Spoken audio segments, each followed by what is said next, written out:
Okay, now we'll look at part three. For part three, we're going to discuss how there are many different paths that energy can follow through an ecosystem. First of all, we've had one of the paths we discussed already. We had the sea plant here that was eaten by the goldfish, that was eaten by the bluefish, and then the whale ate him.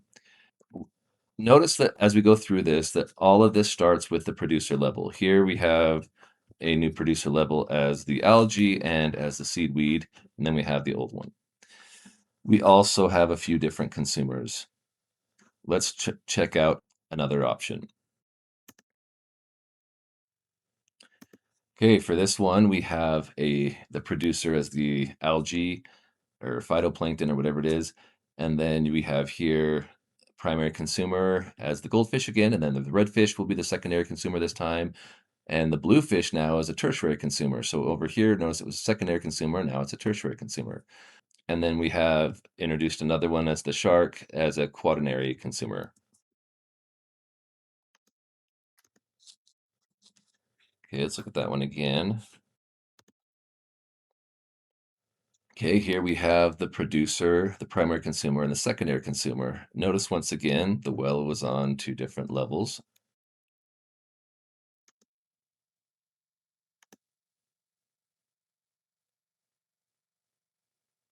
Okay, so here we have the seaweed was eaten by the redfish here, which was eaten by the shark, and the shark was eaten by the whale.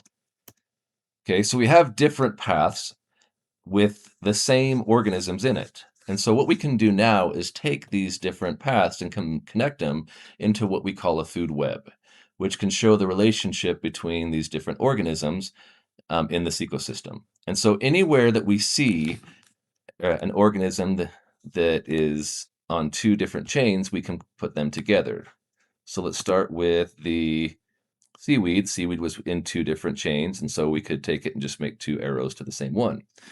Okay, let's try the goldfish. The goldfish was in two different chains, and so now we can just put that into one.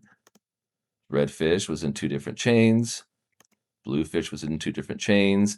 We're showing the different things that he ate in those two different chains. Work the shark now, and then here we have the whale. So now we took all of those food chains and we put it together in what we call a food web, and this is showing all the different relationships that we know of in that ecosystem. However, there are a few that we missed. Let's look at some of them. Notice that you have this fish that ate the seaweed, but also ate the sea plant. We need to put that in there as well. Goldfish also ate the seaweed. And so we need to add those in there as well. We didn't do that before. Okay, so we'll put those in. So now this is a more complete food web for our little made-up ecosystem. Now, go ahead and pause the video for a second and see if you can identify the longest chain based on our food web. So go through and see what the longest chain would be.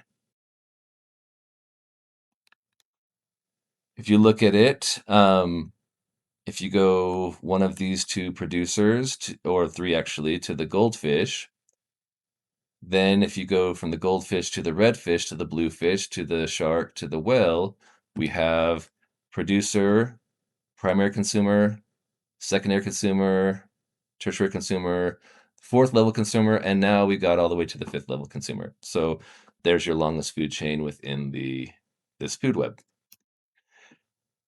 All right, so that will be the end of part three, and now we'll move on to part four.